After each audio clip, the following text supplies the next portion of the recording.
ભક્તૈસ્તદિતરૈર્માલે ચંદનાદિન ધનોદ્ભવે ધાર્ય કંઠે લલાટેથ કાર્ય કેવલ ચંદ્રકઃ.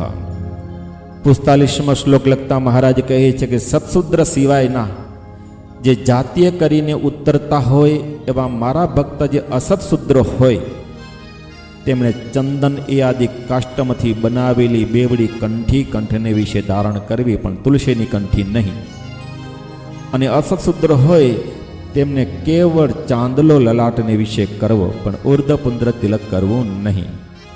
ભાષ્યકાર શતાનંદ સ્વામી આ શ્લોકનો ભાવ સમજાવતા કહે છે કે મનુષ્ય માત્રને નામ કીર્તનાદિક ભગવાનની ભક્તિ કરવામાં અધિકાર છે.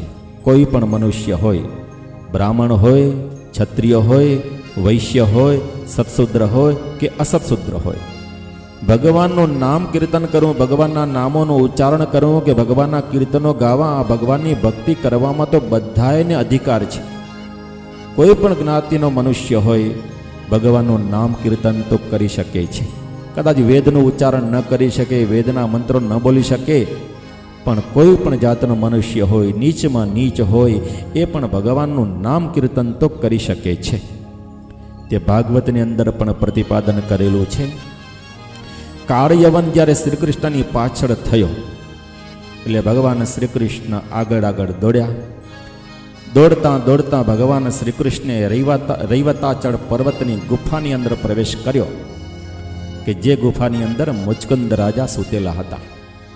તો ભગવાન શ્રી કૃષ્ણએ ગુફાની અંદર પ્રવેશ કરી અને ભગવાને પોતે જે કાંબળી ઓઢેલી હતી એ કાંબળીએ મુચકુંદ રાજાને ઓઢાડી કરી અને પોતે ત્યાં અદૃશ્ય થઈ ગયા. તે સમયે કાળયવન દોડતો દોડતો કાળયવને પણ એ ગુફાની અંદર પ્રવેશ કર્યો અને જ્યાં જોયું તો કાંબળી ઓઢેલી એક પુરુષ સૂતેલો હતો. એટલે મુચકુંદ રાજાએ વિચાર કર્યો કે આટલી વાર મને દોડાવી અને હવે અહીં સૂઈ ગયો.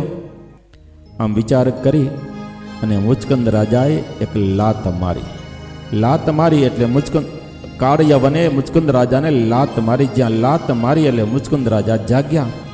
જાગીને જ્યાં કાળયવનની સામે જોયું તો કાળયવન બળીને ભસ્મ થયો. તે સમયની વિશે પાછા શ્રી કૃષ્ણ દૃશ્ય રૂપે થયા અને કોમળે ચરણે ત્યાં ફરવા લાગ્યા. એટલે મુચકુંદ રાજાએ ભગવાન શ્રી કૃષ્ણને પૂછ્યું કે તમે કોણ છો અને ક્યાંથી આવેલા છો? ત્યારે ભગવાન શ્રી કૃષ્ણે મુચકુંદ રાજાને કહ્યું કે તમે પહેલાં તમારું વૃત્તાંત કહો, પછી હું મારું વૃત્તાંત કહું. ત્યારે મુચકુંદ રાજાએ પોતાનું વૃત્તાંત કહ્યું કે મેં ઘણા વર્ષો પર્યંત સ્વર્ગને વિશે દેવતાઓનું સેનાધિપતિપણું કર્યું. પછી જ્યારે શંકરના પુત્ર કાર્તિક સ્વામી પ્રગટ થયા એટલે દેવતાઓએ મને કહ્યું કે હવે તમે નિવૃત્ત થાઓ. શંકરના પુત્ર જે કાર્તિક સ્વામી છે એ હવે દેવતાઓનું સેનાધિપતિપણું કરશે. દેવતાઓએ કહ્યું કે તમે ઘણા વર્ષો પર્યંત અમારી સેવા કરી, અમે તમારા ઉપર પ્રસન્ન થયેલા છીએ, માટે તમે કંઈ વરદાન માગો. ત્યારે મુચકુંદ રાજાએ કહે છે કે મેં એ વરદાન માગ્યું કે મને નિદ્રા આપો અને હું સૂઈ જાઉં, મને કોઈ પણ જગાડે નહીં, અને જો જગાડે અને એના સામું જોઉં તો એ બળીને ભસ્મ થઈ જાય. તો મુચકુંદ રાજા કહે છે કે હે દેવતાના વરદાનને પામી કરીને હું અહીં સૂતેલો હતો, કોણ જાણે કોણ પુરુષ આવ્યો, મને લાત મારી, મેં એના સામું જોયું એટલે બળીને એ ભસ્મ થઈ ગયો.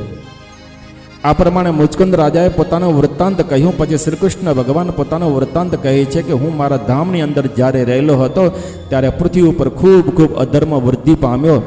એ અધર્મના ભારને પૃથ્વી સહન કરી શકી નહીં, તેથી પૃથ્વીએ ગાયનું સ્વરૂપ ધારણ કર્યું. ગાયનું સ્વરૂપ ધારણ કરીને બ્રહ્માની પાસે ગઈ અને બ્રહ્માને શંકર આવી કરીને મારી પ્રાર્થના કરી. એટલે એ પૃથ્વીનો ભાર દૂર કરવાને માટે શ્રી કૃષ્ણ ભગવાન કહે છે કે અત્યારે હું મથુરાને વિશે વસુદેવ થકી દેવકીને વિશે પ્રગટ થયેલો વાસુદેવ છું. આ પ્રમાણે શ્રી કૃષ્ણ ભગવાને જ્યારે પોતાનો વૃત્તાંત કહ્યું તે સમયને વિશે મુચકુંદ રાજા ભગવાનની સ્તુતિ કરવા લાગ્યા કે લબ્ધા જનો દુર્લભમત્ર માનુષમ કથચિંદ વયંગમ યત્નતો નગ પાદાર વિદમ ન ભજતી અસન્મતિર ગૃહાંત કૂપે પતિતો યથા પશુ. મુચકુંદ રાજા ભગવાનની સ્તુતિ કરતા કહે છે કે મહારાજ, આ મનુષ્ય જન્મ છે અતિશય દુર્લભ છે.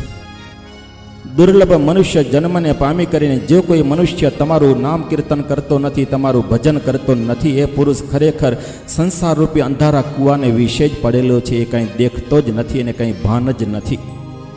મુચકુંદ રાજા કહે છે કે હે મહારાજ, જો એને ભાન હોય તો એ તમારી ભક્તિ કરે, અને જો એ ભક્તિ નથી કરતો તો એ ભાન વિનાનો જ છે અને સંસારરૂપી ઘોર અંધારા કૂવાને વિશે પડેલો જ છે. આ રીતે ભાગવતની અંદર મનુષ્ય માત્રને ભક્તિ કરવાનો અધિકાર બતાવેલો છે કે કોઈ પણ મનુષ્ય હોય એ ભગવાનનું નામ કીર્તન કરી શકે છે, ભગવાનની ભક્તિ કરી શકે છે. માટે અસત્શુદ્ર હોય તેમણે પણ દુર્લભ એવા મનુષ્ય જન્મ તેને સાર્થક કરવાને માટે કંઠમાં ચંદનાદિક કાષ્ટની બેવડી કંઠી અને લલાટમાં કેવળ ચાંદલો કરી અને ભગવાનનું નામ કીર્તન કરવું જોઈએ. શતાનંદ સ્વામી વિવરણ કરતાં સમજાવે છે કે આચાર માધવની વિશે સત્યવ્રતનું વચન છે કે ઉર્ધપુંડ્રમ રુજુ સૌમ્યમ લલાટે યસ્ય દૃશ્યતે ચાંડાલોપી સશુદ્ધાત્મા પૂજ્ય એવ ન સંશય. આ સત્યવ્રતનું વચન છે, સત્યવ્રતનો શ્લોક છે. આ શ્લોકનો એ અર્થ છે કે જેના લલાટમાં સરળ અને સૌમ્ય ઉર્ધપુંડ્ર તિલક જોવામાં આવે એ પુરુષ ભલે ચંડાળ હોય, નીચમાં નીચ હોય, છતાં શુદ્ધાત્મા બનીને પૂજ્ય બની જાય છે. એમાં કોઈ જાતનો સંશય નથી. આવું સત્યવ્રતનું વચન છે. તો શતાનંદ સ્વામી કહે છે કે આવું સત્યવ્રતનું વચન હોવાથી જો કે ચંડાળ પર્યંતના કોઈ પણ મનુષ્યને ઉર્ધપુંડ્ર તિલક ધારણ કરવામાં દોષ તો નથી, છતાં પણ અસત્શુદ્ર એ આદિકને પ્રત્યક્ષ ભગવાનની પ્રતિમાનું પૂજન કરવું એ આદિકમાં એને અધિકાર નથી. પ્રત્યક્ષ ભગવાનની પૂજા, પ્રતિમાની જે પૂજા કરવામાં અસત્શુદ્રોને અધિકાર નથી. અસત્શુદ્રોને તો કેવળ ભગવાનની પ્રતિમાના દર્શન કરવા, ભગવાનનું નામ કીર્તન કરવું એ આદિકમાં જ અધિકાર છે. તેથી અસત્શુદ્રોને ઉર્ધપુંડ્ર તિલક ધારણ કરવાનું કોઈ પ્રયોજન નથી. કદાચને અસત્શુદ્રો ઉર્ધપુંડ્ર તિલક ધારણ કરે તો દોષ તો નથી જ, પણ એને પ્રયોજન નથી. કારણ કે ભગવાનની જે પ્રતિમા તેનું પૂજન કરવાનો એને અધિકાર નથી. એને તો કેવળ ભગવાનનું નામ કીર્તન કરવું, ભગવાનની પ્રતિમાના દર્શન કરવા એને વિશે જ અધિકાર છે. માટે કોઈ જાતનું એને પ્રયોજન નથી. માટે અસત્શુદ્ર હોય તેને ઉર્ધપુંડ્ર તિલક ધારણ કરવો નહીં. કારણ કે ઉર્ધપુંડ્ર તિલક છે પૂજાદિકનું અંગ છે. ઉર્ધપુંડ્ર તિલક ધારણ કર્યા વિના પૂજાદિક જો કરવામાં આવે તો એ વ્યર્થ બની જાય છે. અને અસત્શુદ્રો છે એને તો પૂજાદિકનું વિધાન કરેલું નથી. માટે અસત્શુદ્ર હોય તેને ઉર્ધપુંડ્ર તિલકથી રહિત કેવળ ચાંદલો કરવો એ જ એને માટે યોગ્ય છે. ઉર્ધપુંડ્ર તિલક કરવાની જરૂર નથી. કદાચને જો ધારણ કરે દોષ તો નથી, પણ એને જરૂર નથી, એને પ્રયોજન નથી. અને એ જ રીતે શતાનંદ સ્વામી કહે છે કે તુલસીની કંઠી ધારણ કરવામાં પણ સમજી લેવું. આવો સહજાનંદ સ્વામીનો અભિપ્રાય છે.